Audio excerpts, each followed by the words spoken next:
오늘도 결석이 있으셔가지고 제가 녹화를 오늘 1교시부터 하겠습니다.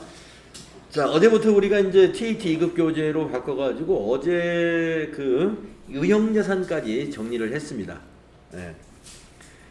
유형자산의 마지막 부분에 정부보조금 부분은 TAT 2급에서 출제가 아주 자주 되는 부분이기 때문에 정부보조금에서 자산 관련 정부보조금의 그 분계, 회계처리 세 가지 절차 있잖아요. 수령시, 그 다음에 취득시, 그 다음에 결산, 감가, 상각시의 회계처리. 이것은 매우 중요하다. 이렇게 볼 수가 있습니다.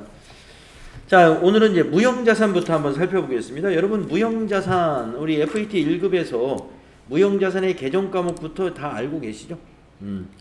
유형자산하고 다른 것은 뭐예요?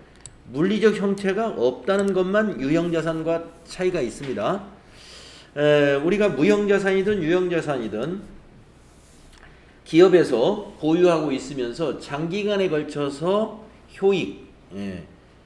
효익을 낼 수 있는 그러한 자산을 우리가 유형자산 또는 무형자산이라고 합니다. 그 중에서 이제 무형자산은 물리적 형체가 없는 것이고 유형자산은 물리적 형체가 있는 것이죠. 그런데 이 물리적 형체가 없는 것이기 때문에 이것이 객관적으로 인정을 받으려면 좀 추가적으로 확인해야 될 게 필요해요. 그것이 뭐냐면 식별이 가능하냐, 기업이 통제하고 있느냐 하는 것들을 우리가 무형자산의 추가적 확인사항이라고 볼 수가 있습니다. 자, 물리적 형체가 없으므로 식별이 가능하냐, 통제 가능하냐, 미래 경제적 효익이 있어야 된다는 것은 유형자산도 마찬가지입니다. 미래 경제적 효익이 있다는 말은 뭐예요? 우리가 사업에 사용을 하느냐 이런 문제죠. 사업에 사용을 하느냐. 사업에 사용을 하면은 뭐예요? 그 사용을 함으로써 우리가 어떤 효익이 있는 거잖아요. 사용해가지고 뭐 상품 판매를 한다든가 원가를 절감한다든가 이러한 어떤 효익을 기대할 수 있는 것이라는 겁니다. 자, 그러면 식별 가능하다는 건 뭐예요? 식별 가능하다는 것은 그 자산을 말이죠.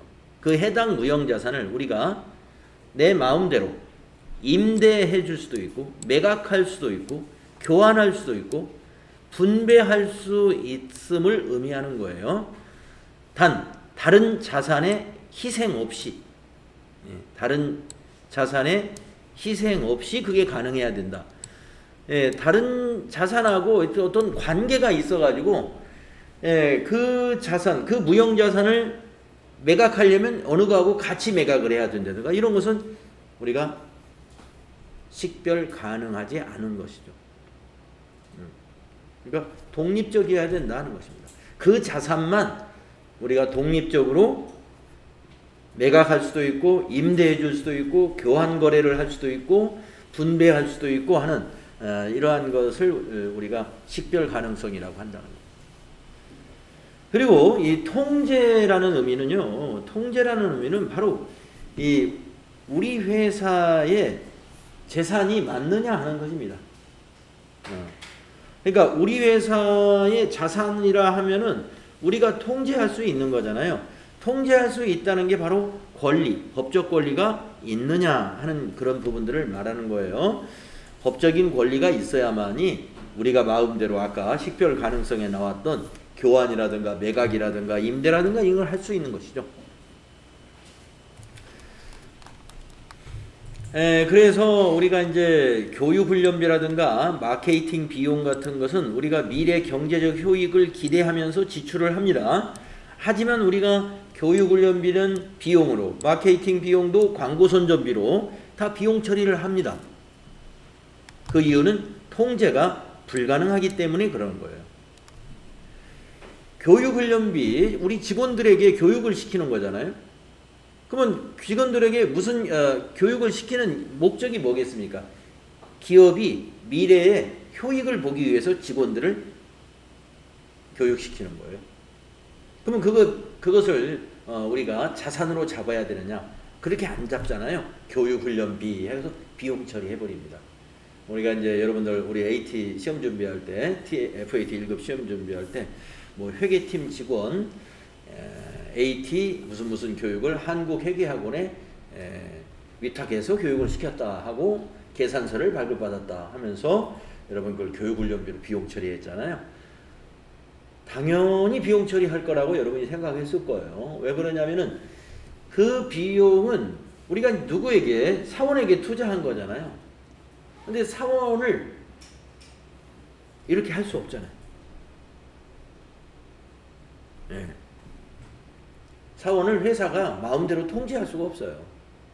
인간이기 때문에. 또 우리가 근로의 취업이라든가 또는 우리가 주택 거주의 자유라든가 여러 가지 자유가 있기 때문에 어떻게 자유를 묶을 수가 없습니다.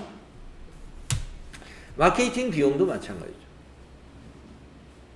마케팅 비용도 분명히 회사에 효익은 있어요. 있지만 그거를 식별할 수가 없어요. 마케팅 비용이 여기서 이만큼인데 그걸 누구에게 임대하거나 또는 매각하거나 이거 불가능한 거죠. 네.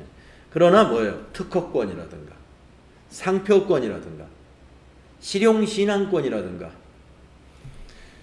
이런 것들은 어떻습니까? 그것을 임대해 줄 수도 있고 매각할 수도 있습니다. 거래가 가능해요. 그런 거에 한해서 우리가 무형자산으로 인식하게 되는 겁니다. 자, 무형자산으로 인식하기 위해서는 앞에서 설명한 무형자산의 정의만 충족해서는 아니 되며 추가적인 인식 조건을 충족해야 됩니다. 그 추가적인 인식 조건이 바로 여기 있는 식별 가능성과 통제 여부가 되겠는 거예요. 물론 신뢰성 있게 취득 가격을 신뢰성 있게 측정할 수 있어야 되는 것도 같이 알아두시기 바랍니다. 자, 우리 무형자산 중에는 내부적으로 창출한 무형자산도 있습니다. 내부 창출 무형자산, 특허권 같은 거. 우리 회사가 기술을 개발해 가지고 특허를 출원해서 그걸 권리를 취득했다. 그러면 그것은 내부 창출 무형자산이 되는 거예요. 자, 내부적으로 창출한 무형자산이 인식기준에 부합하는지를 평가하기 위하여 무형자산의 창출 과정을 연구단계, 개발단계로 구분합니다. 무형자산을 창출하기 위한 내부 프로젝트를 연구단계와 개발단계로 구분할 수 없을 때는 그 프로젝트에서 발생한 지출은 모두 연구단계로 본다라는 것도 좀 기억을 해주세요. 지금 이 비용이 연구단계 비용이라고 할까? 개발단계 비용이라고 할까? 구분이 모호하다 이거예요. 애매하다. 구분이 모호해질 때, 구분할 수 없을 때 그때는 뭐로 본다? 연구로 본다. 연구. 여러분, 연구단계 비용으로 보는 것은 자산이 아니에요. 연구 개발비 해가지고 판매관리비로 처리합니다. 그 다음에 이 개발 단계로 보는 거, 요게 자산이에요. 개발 단계로 보면 그 부분은 지출한 것을 개발비라고 하는 자산 계정 과목으로 잡을 수가 있어요.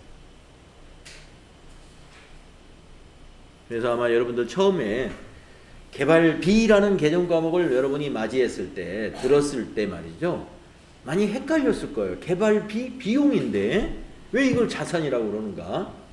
네, 계정 과목을 이름을 제가 보기엔 잘못 지었어요. 예, 개발권 뭐 하든지 무슨 권 해야 이게 자산 같은데 개발비 했어요. 개발비. 영업권 하면은 자산 같은 느낌이 들죠. 광업권, 실용신안권, 네, 어떤 권리가 풍기잖아요. 근데 개발비 하면 비용이 풍긴단 말이에요. 냄새가 비용. 그래서 개발비가 자산입니다 라고 했을 때 굉장히 다 이상하다. 선생님 지금 잠깐 실수한 건가? 이렇게 오해를 합니다. 개발비는 자산이에요. 어떤 단계의 비용이냐면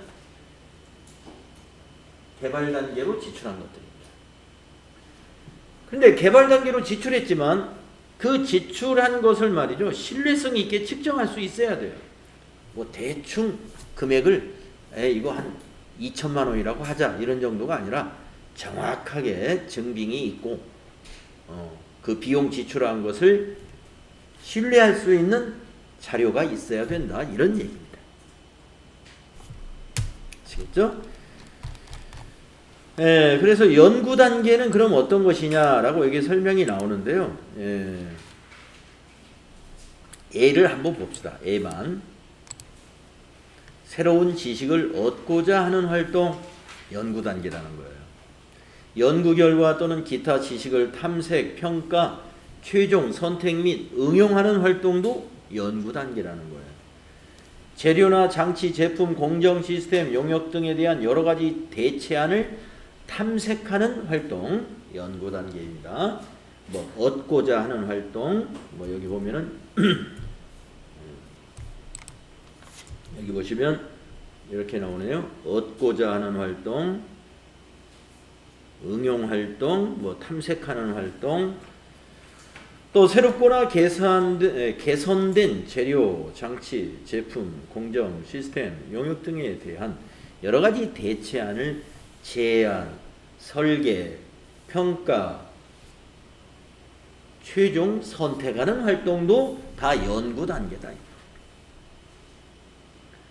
지식을 얻고자 하는 활동, 응용을 하는 활동, 대체안을 탐색하는 활동, 또는 어떤 제안이나 설계를 최종적으로 선택하는 활동, 이런 활동을 우리가 연구 단계라고 보기 때문에 여기에서 지출된 것은 무형자산이 아닙니다 라는 거죠. 그러면 개발 단계가 무형자산인데 개발비가 되는 건데 개발 단계의 한번 예를 보자. 무형자산을 사용 또는 판매하기 위해 그 자산을 완성시킬 수 있는 기술적 실현 가능성을 제시할 수 있어야 되고, 무형자산을 완성해 그것을 사용하거나 판매하려는 기업의 의도가 있어야 되고, 완성된 무형자산을 사용하거나 판매할 수 있는 기업의 능력을 제시할 수 있어야 되고, 무형자산이 어떻게 미래 경제적 효익을 창출할 것인가를 보여줄 수 있어야 되고, 예를 들면 무형자산의 산출물, 그 무형자산에 대한 시장의 존재, 또는 무형자산이 내부적으로 사용될 것이라면 그 유용성을 제시해야 되고, 무형자산의 개발을 완료하고 그것을 판매 또는 사용하는 데 필요한 기술적, 금전적 자원을 충분히 확보하고 있다는 사실을 제시할 수 있어야 되고, 또 개발 단계에서 발생한 무형자산 관련 지출을 신뢰성 있게 구분하여 측정할 수 있어야 된다. 이 내용이 뭐냐면은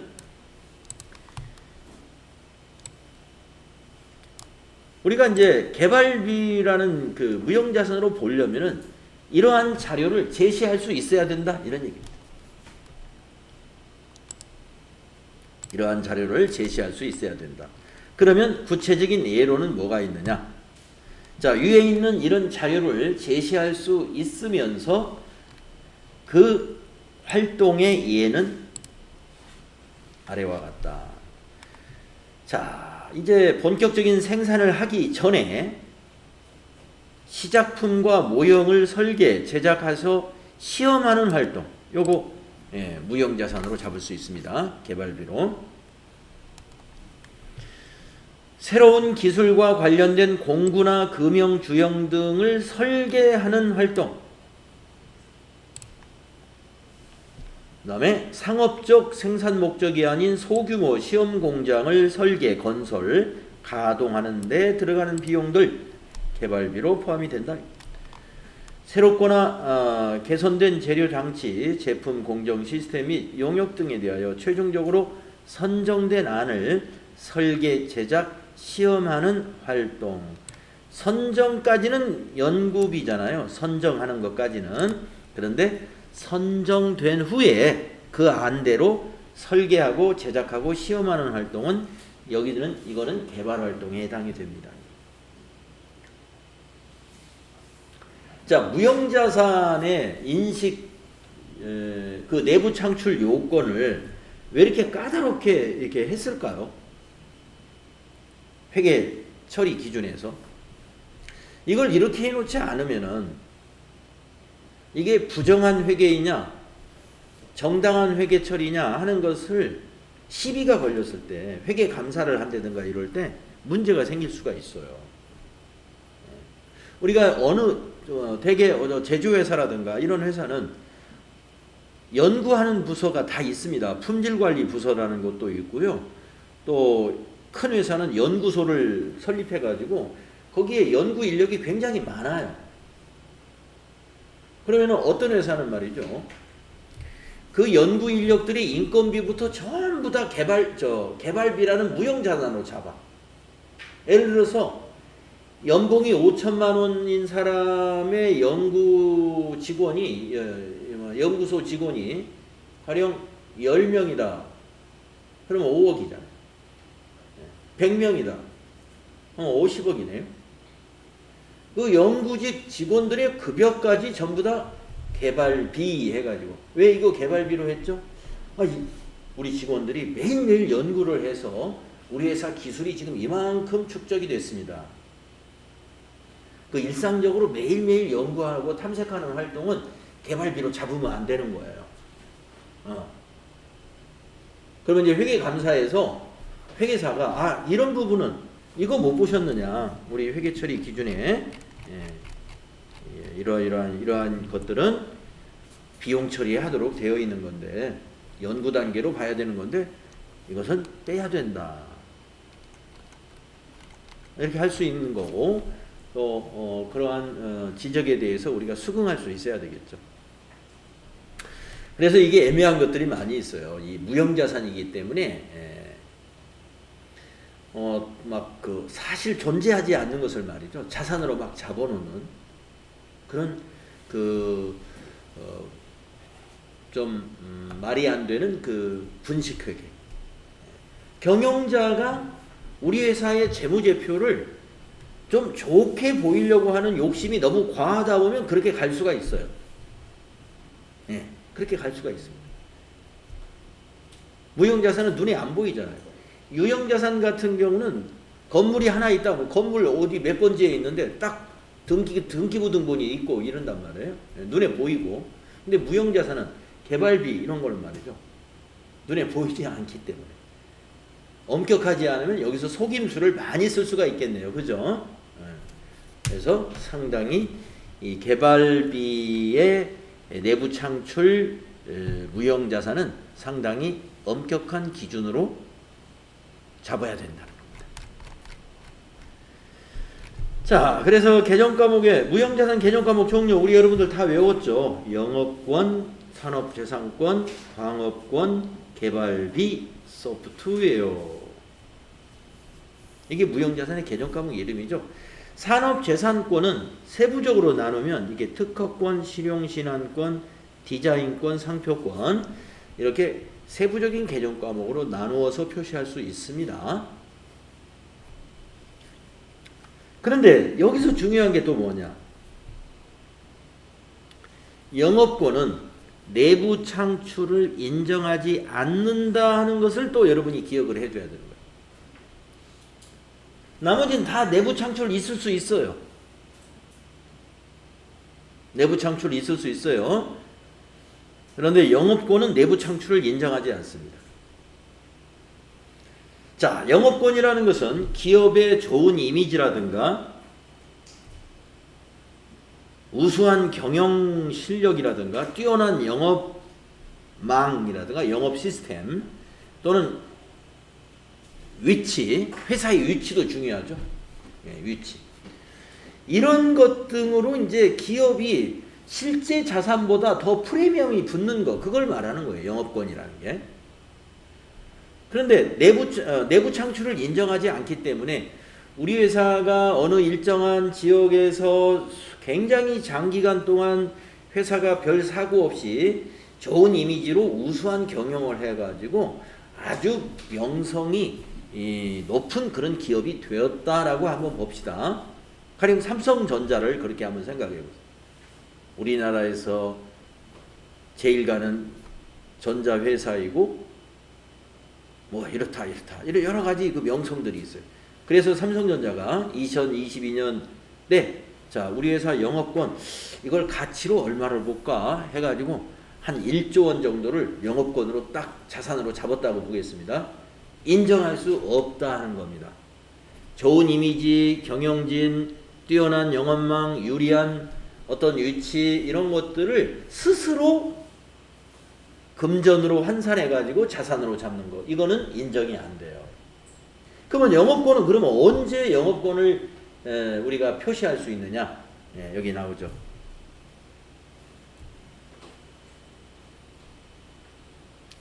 사업의 결합으로 취득한 영업권만 인정이 되는 거예요. 사업의 결합으로 취득한 영업권만. 만약에 삼성전자가 뭐 그럴 일은 없겠지만 만약에 여기 있는 이천에 있는 하이닉스를 인수했다고 한번 보겠습니다. 그러면 두 회사가 이제 결합을 한다는 거잖아요. 결합. 야, 그러면은 세계 최고의 이제 반도체 회사가 되는 거죠. 두 회사가 결합하면 지금도 아마 삼성전자가 아마 1위인가 그럴 텐데 거기다 하이닉스까지 합치면 이 메모리 시장은 이제 다른 회사는 엄두를 못 내겠죠. 어마어마한 시장 마켓셔를 차지하니까. 자, 그러는데 인수하면 어떻게 돼요? 합병하려면은 만약에 삼성이 인수한다. 그러면 하이닉스가 이제 돈을 얼마를 요구해야 되겠죠. 얼마를 요구할까요? 하이닉스의 순자산을 요구할 거예요. 하이닉스 순자산. 그래야 그 순자산을 자산만큼을 주주들에게 딱 나눠주고 어떻게 해요? 이제 파산해야 되잖아요. 한 회사는 없어져야 되니까. 근데 만약에 하이닉스 순자산이 100조라고 한번 가정을 해봅시다. 100조. 근데 하이닉스에서 100조를 요구하는 게 아니고 120조를 요구했어요. 순자산은 조사해보면 공정가치로 100조예요. 100조. 100조인데 120조 달라. 20%를 더 요구했네요. 그 20% 더 줄 때 그게 영업권으로 표시합니다. 그 20%, 그 20조를. 100조는 어떻게 해요? 인수하면서 전부 자산으로 오겠죠. 여기 토지, 여기 있는 건물, 여기 있는 재고자산, 여기 있는 비품, 기계장치 전부 이제 자산이 이쪽으로 넘어오는 거예요. 그런데 추가로 더 주는 게 있네? 그것은 영업권으로 표시하는 거예요. 무형자산으로. 아시겠죠? 그래서 영업권이라는 무형자산에서는 특별한 것이 뭐가 있어요? 내부 창출 인정이 안 된다. 사업 결합 시에만 인정이 된다. 어떻게 인정이 되느냐? 자산을, 즉 자기 자산입니다. 즉 자본을 말하는 거예요. 순자산. 순자산을 초과해서 지급하는 금액을 영업권이라고 한다. 결합할 때 순자산을 초과해서 지급했을 때 그것을 초과한 금액을 영업권으로 무형자산으로 잡는 거다. 네, 무형자산의 상각 방법, 우리 FAT 1급에서 있었던 그런 내용 그대로입니다. 20년을 초과할 수 없는 것이 일반적이고요. 내용연수 말하는 거예요. 그러나 관계 법령에서 정한 경우라면은 예외죠. 법령에서 정한 내용이 없다면 일반적으로 내용연수, 상각기간이 내용연수잖아요. 상각기간은 20년을 초과하지 않는다. 무형자산의 상각은 언제부터 하느냐? 사용 가능한 때부터 한다. 유형자산하고 좀 다르죠. 유형자산은 취득한 날부터 감가상각 그 기간이 시작이 돼요. 취득일. 근데 무형자산은 사용 가능한 가능한 때부터 한다. 대개 취득하면 사용 가능한 게죠. 그 다음에 상각 방법은 유형자산하고 똑같습니다. 정액법이라든가 또는 체감잔액법이라든가 생산량 비례법 같은 방법으로 상각을 하게 됩니다. 그런데 합리적인 상각 방법을 정할 수 없는 경우는 정액법을 사용하도록 되어 있어요. 정할 수 없는 경우. 무형자산의 잔존가치는 인정이 안 됩니다. 잔존가치는 없는 것이 원칙이에요. 네, 그 정도 알아두시면 되겠습니다. 네, 무형자산의 상각을 할 때 회계처리가 유형자산하고 어떻게 다른가 보세요. 우선 차변에 오는 비용계정 과목이 달라집니다. 우리가 유형자산은 차변에 감가상각비라고 하는 판매관리비 계정 과목을 쓰죠. 무형자산은 감가상각비가 아니에요. 무형자산 상각비. 이것도 판매관리비입니다. 그 다음에 대변에 다르죠. 우리가 유형자산은 대변이 감가상각 누계액이라고 하는 유형자산의 차감계정 과목으로 상각을 했어요. 차감계정으로. 그런데 무형자산은 차감계정을 사용하지 않습니다. 직접 차감한다는 거죠. 무형자산에서 직접 차감한다. 직접 자산 감소를 시키는 거예요. 개발비, 영업권 이렇게 대변에 오는 계정 과목이 바로 무형자산 계정 과목이 바로 직접 와버리는 거예요. 그래서 우리가 재무상태표를 보면은 유형자산의 경우는 건물 밑에 감가상각 누계액, 기계장치 밑에 감가상각 누계액, 차량 운반구 밑에 감가상각 누계액 이렇게 감가상각 누계액이 유형자산 사이사이에 이렇게 끼어 들어가 있죠. 재무상태표를 보시면. 근데 무형자산을 보면은 감가상각 누계액 이런 거 없어요. 예, 그냥 개발비, 특허권, 영업권, 소프트웨어 그냥 요것만 남아 있어요. 그건 뭐냐? 바로 차감 계정을 세우지 않는다는 겁니다. 직접 상각해 버립니다. 이유라고 한다면 무형자산과 유형자산은 유형자산은 우리가 처분이라든가 이런 것들이 상당히 무형자산에 비해서 자주 일어납니다. 네. 그렇기 때문에 우리가 그 취득금액을 그대로 유지하고 또 이제 유형자산에 대해서 우리가 앞에서 뭘 배웠냐면은 재평가 모형이라는 게 있죠. 재평가.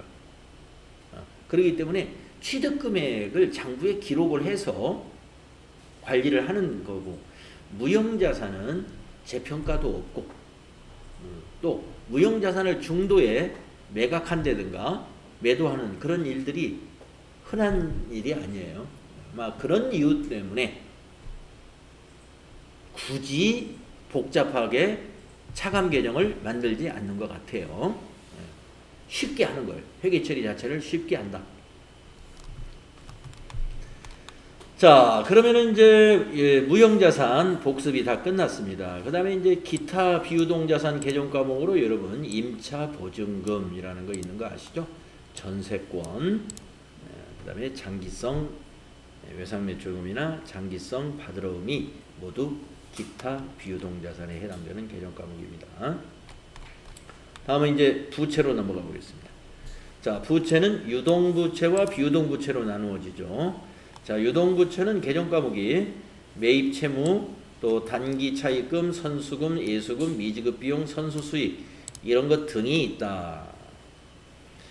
네, 여러분 유동부채라는 것은 결산일로부터 상환기한이 1년 이내에 도래되는 것은 다 유동부채로 표시해야 되죠. 유동부채로. 네, 그 다음에 이제 비유동부채로 가보겠습니다. 자, 비유동부채는 우리가 결산일로부터 상환기한이 1년 이후에 도래하는 장기성 부채를 우리가 비유동부채로 표시해야 되죠. 그 중에서 사채에 대해서 좀 잘 공부를 해보겠습니다. 우리가 FAT 1급 교재에서 사채를 발행하는 시점까지의 회계처리 거기까지만 출제 범위였어요. 그런데 TAT 2급에서는 사채를 발행한 이후에 이자 지급, 그 다음에 원금 상환까지 회계처리를 가지고 출제를 합니다. 그래서 사채를 발행한 이후에 이자 지급이라든가 또는 만기 때 원금을 지급한다든가 여기까지 한번 살펴볼 거예요. 자, 사채라는 건 여러분 비유동 자산이죠. 비유동 자산인데 우리가 사채하면은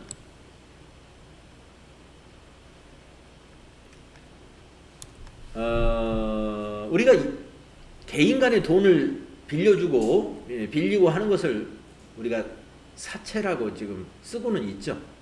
근데 우리가 이 재무회계에서 비유동 부채로서의 법인의 사채는 그런 개인에게 빌렸다 하는 의미의 사채가 아니고 주식회사가 그러니까 사채는 법인만 발행할 수가 있어요. 개인 회사는 사채를 발행할 수 없습니다. 그래서 주식회사가 장기 자금을 조달하기 위해서 발행하는 채무증권을 말합니다. 우리가 주식을 발행하면은 자금을 조달할 수가 있죠.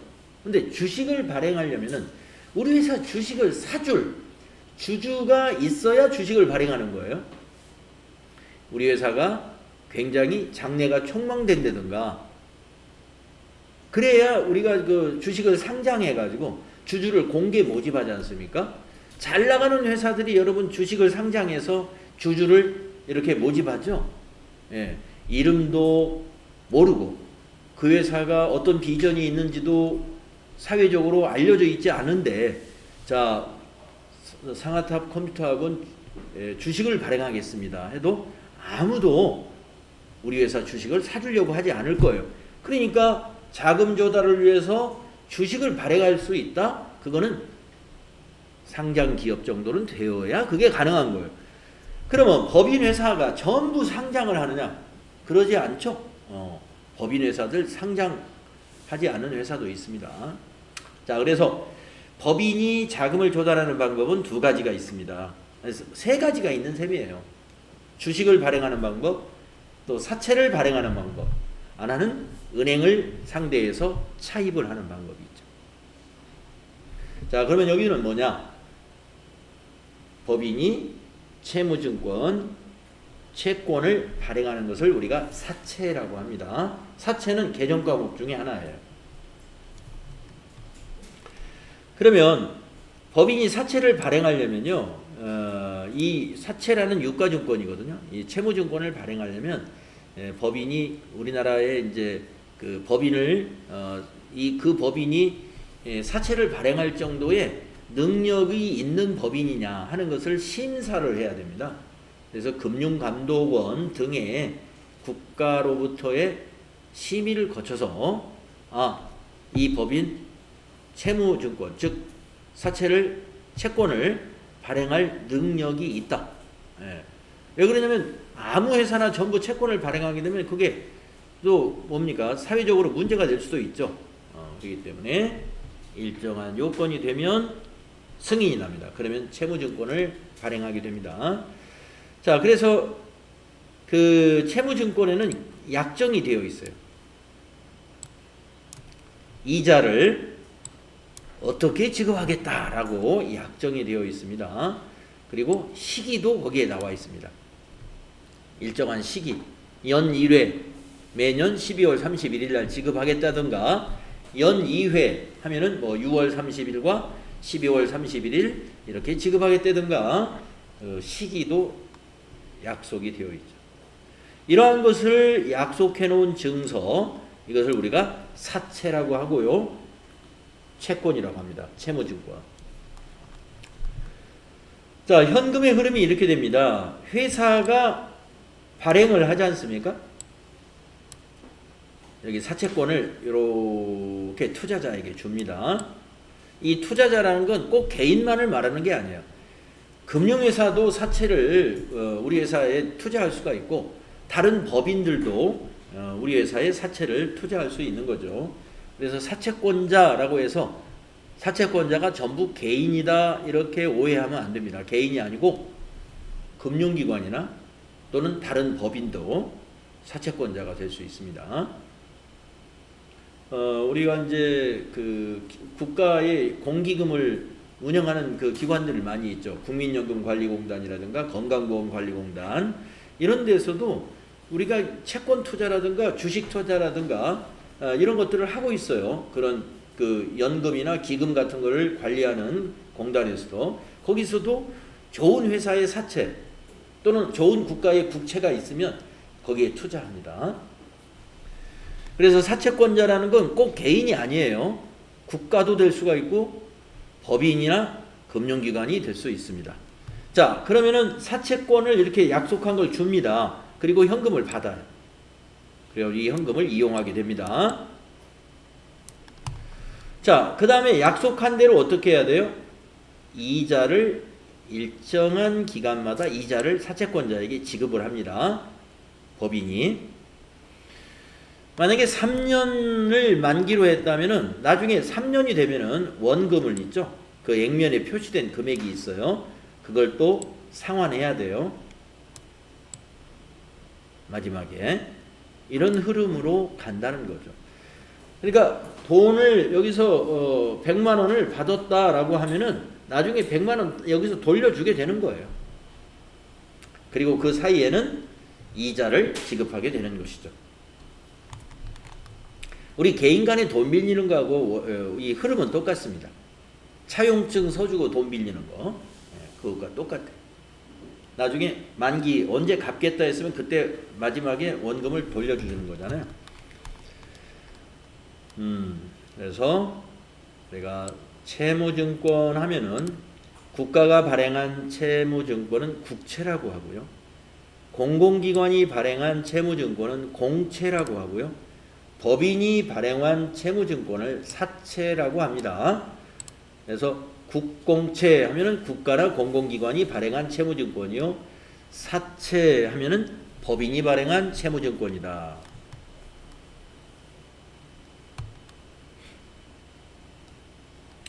그래서 사채는 말이죠. 액면 금액이라는 거, 액면에 그 표시되어 있는 금액을 말합니다.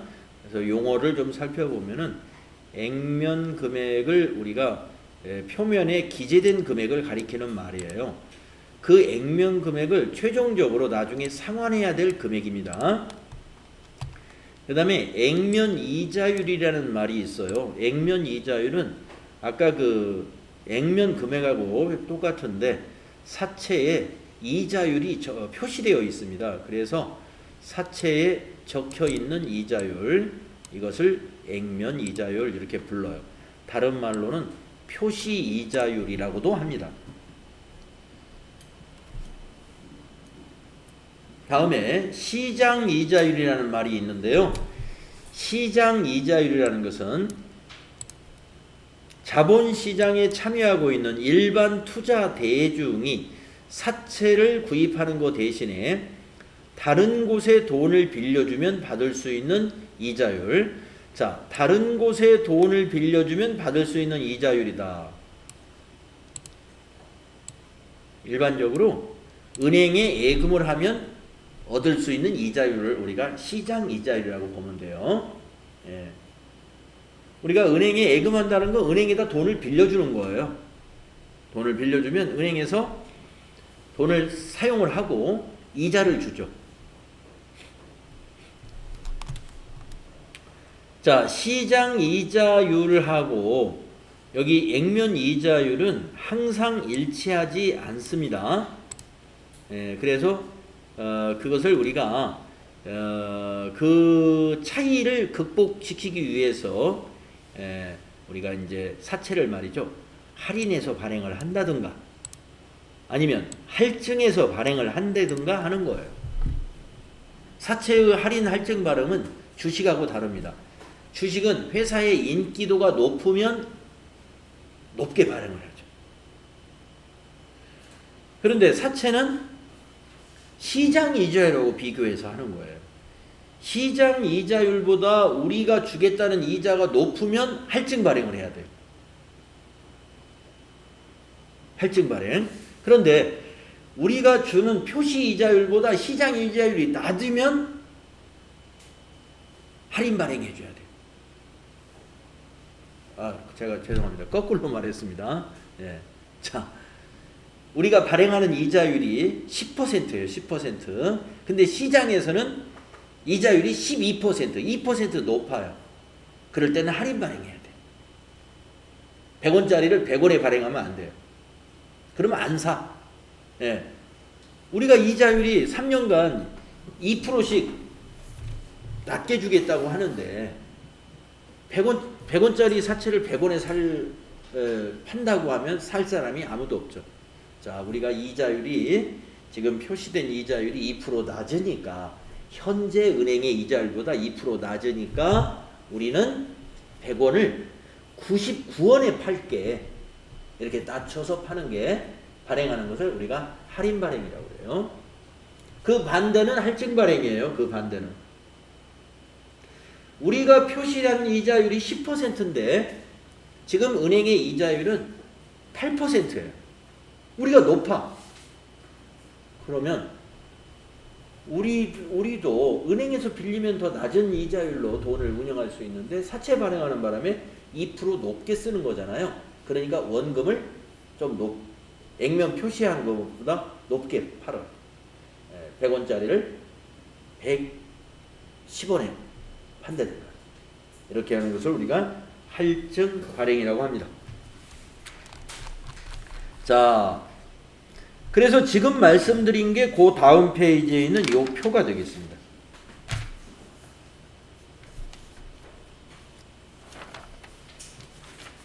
네.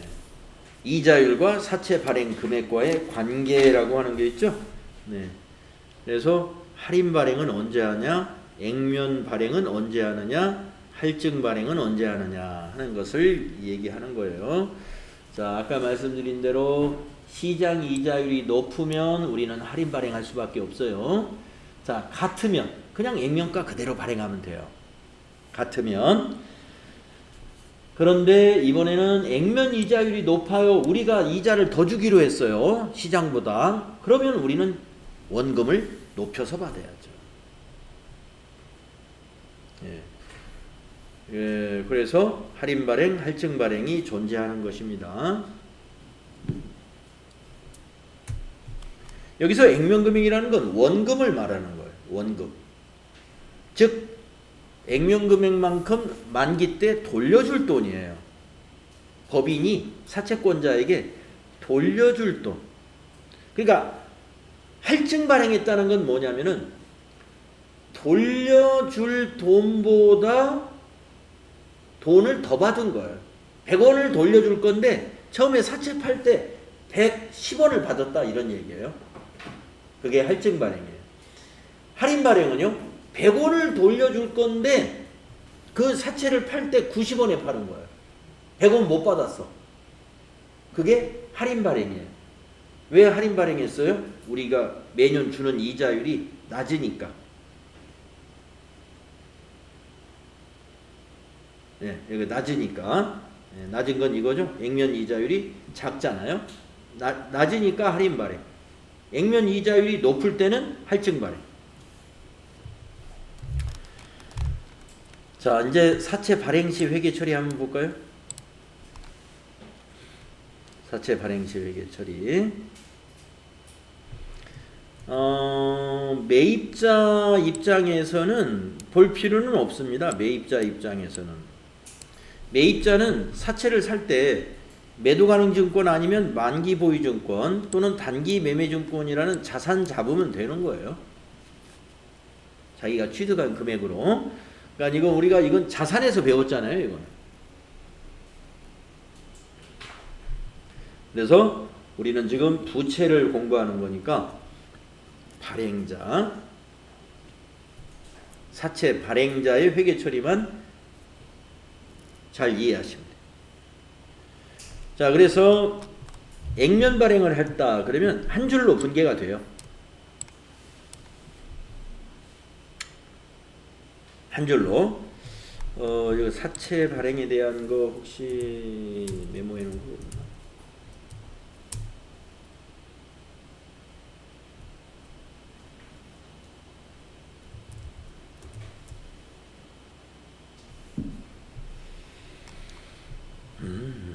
없네요. 여기다 숫자를 한번 간단한 숫자로 한번 넣어볼게요. 만 원이라고 해보겠습니다. 액면가 10,000원짜리 사채 한 장. 자, 액면 발행이 있습니다. 그러면 차변의 현금이 10,000원, 대변의 사채 10,000원. 이렇게 되는 거예요. 자산 증가, 부채 증가. 액면 발행은요. 자, 두 번째, 할인 발행을 했습니다. 할인 발행은 우리가 이자율이 낮으니까, 시장 이자율보다 낮을 때는 할인 발행해야 돼요. 10,000원짜리 사채를 발행했는데 사채는 언제나 액면가로 표시해요. 언제나 액면가로. 그래서 대별의 사채는 무조건 10,000원이에요. 근데 현금을 10,000원을 못 받았어요. 9,000원 받았습니다. 현금이 9,000원 들어왔어요. 그러면 1,000원을 뭘로 기록하느냐? 사채 할인 발행 차금이라고 기록합니다. 1,000원이 사채 할인 발행 차금이 돼요. 그 다음에 할증 발행 보겠습니다. 자, 우리 회사의 액면에 표시된 이자율이 시장 이자율보다 높습니다. 그러면 발행했어요. 10,000원짜리를 하나. 근데 우리가 이자를 시장보다 더 주기로 했어요. 그래서 10,000원에 팔면 우리가 손해예요. 그래서 이걸 11,000원에 팔렸어요. 현금 11,000원 들어왔어요. 10,000원짜리 사채를 11,000원에 파는 거예요. 그러면 이 1,000원을 뭘로 기록한다? 사채 할증 발행 차금으로 기록한다. 이렇게 되는 것이고요. 여기서 사채 할인 발행 차금과 사채 할증 발행 차금의 요 개정 과목의 성격은 뭐냐? 사채 할인 발행 차금은 사채의 차감 계정이에요. 사채의 차감 계정. 사채가 대변에 기록되잖아요. 이거 차변에 기록됩니다. 그런데 재무상태표에서 요 사채 밑에 이렇게 표시가 돼요. 괄호 쏘고 그냥 괄호. 할인 발행이니까 괄호 열고 1,000원 이렇게 써있어요. 재무상태표에 표시될 때는 아마 책 어딘가 요 밑에 여기 나오네. 재무상태표 표시되는 거. 그 밑에 있는 그림하고 같이 보시면 돼요. 자, 그 다음에 사채 할증 발행 차금의 성격은 뭐냐? 사채의 가산 계정이에요. 사채에다가 더해주는 계정. 사채의 가산 계정.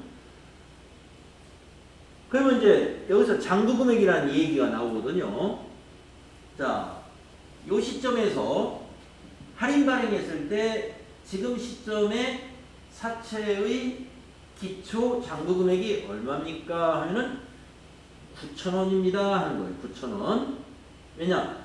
사채 100만원이 아니죠. 10,000원이죠. 그런데 할인 발행 차금이 1,000원이 있죠. 할인 발행 차금은 사채의 차감 계정이라고 그랬죠. 그러니까 빼줘야 돼요. 그래서 기초 장부금액 9,000원. 자, 그 밑에 할증 발행을 보세요.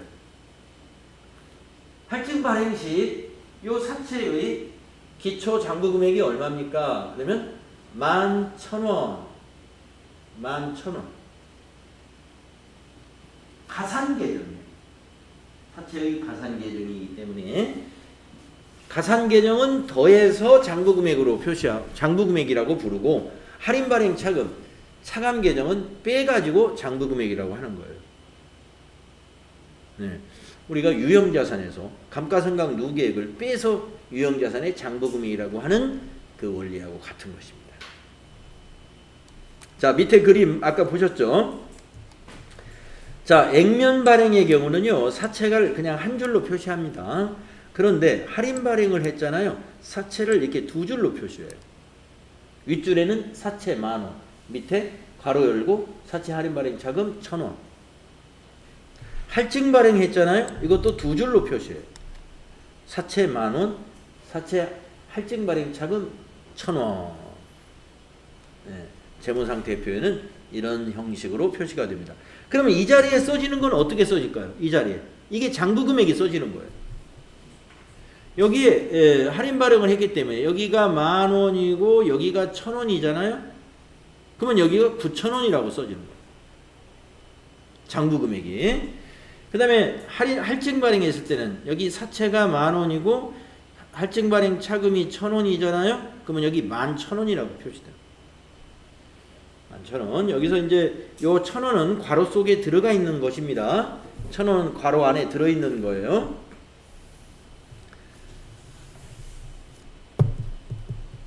이 자리가 뭐예요? 이 자리가 장부 금액이다. 이게 장부. 근데 이 장부 금액이 재무상태표에서 해마다 달라져요. 해마다. 발행할 때 이렇게 9,000원, 11,000원 이렇게 되어 있으면 해마다 이게 결산할 때마다 장부 금액이 변합니다. 왜 변하느냐? 우리가 이 사채를 돌려줄 때는 요 액면가를 돌려줘야 되거든요. 액면가를 돌려줘야 되는데 지금 장부 금액이 할인 발행했을 때는 9,000원으로 되어 있고 할증 발행했을 때는 11,000원으로 되어 있습니다. 이 장부 금액을 액면가로 맞추는 작업을 해줘야 돼요. 결산 때까지. 아니죠. 만기 때까지. 이게 3년이 만기다 그러면 3번으로 나누어 가지고 3회로 나누어서 마지막 3년 차에는 이 금액과 이 금액이 동일해지도록 만드는 거예요. 그러면 결국에 어떻게 돼요? 그 말은 뭐냐? 사채 할인 발행 차금 0원, 사채 할증 발행 차금 0원 이렇게 표시가 안 나타나도록 없도록 잔액이 없도록 만드는 거다 이겁니다. 이것을 우리가 사채 할인 발행 차금의 상각이다 이렇게 불러요. 새로운 말이 나오죠. 43페이지에 가면 그 말이 자연스럽게 이렇게 나오죠. 사채 할인 발행 차금의 상각. 또 환입이라고 하기도 합니다. 그러니까 이것을 그냥 할인 발행 차금의 상각, 할증 발행의 환입 이렇게 부르기도 하는데 구분을 하지 않고 그냥 부르기도 해요. 사채 할인 발행 차금의 상각이라는 표현 안에는 할증 발행의 경우에는 환입이라는 것이 포함되어 있다. 이렇게 보시면 되겠습니다. 왜 상각을 하는가는 아까 말씀드렸죠. 장부 금액과 액면 금액이 일치돼야 돼요. 그래야 만기 때 액면 금액을 돌려줄 거란 말이에요. 액면 금액 돌려줌으로써 사채 원장이 어떻게 돼요? 딱 제로가 나와야 돼요. 거기에 관한 회계 처리를 우리가 추가적으로 배우는 겁니다. 이 앞에 있는 내용은 우리 FAT 1급에 나왔던 내용이에요. FAT 1급에. 그래서 이제 여기서부터가 추가 내용이에요. 여기서부터. 그래서 다음 시간에 이제 이 추가 내용을 바로 이 얘기하면 이 앞에 내용하고 이게 연계가 안 돼가지고 여러분이 지금 뭘 하는지 잘 모르니까 앞에서 우리 FAT 1급에서 했던 걸 지금 복습했어요. 이렇게 해서 발행을 하는 거다. 그리고 왜 상각을 해야 되는지 이유도 이제 알았습니다. 그러면 이제 거기에 상각에 대한 회계 처리를 이제 다음 시간에 우리가 배우게 됩니다. 쉬었다 하겠습니다.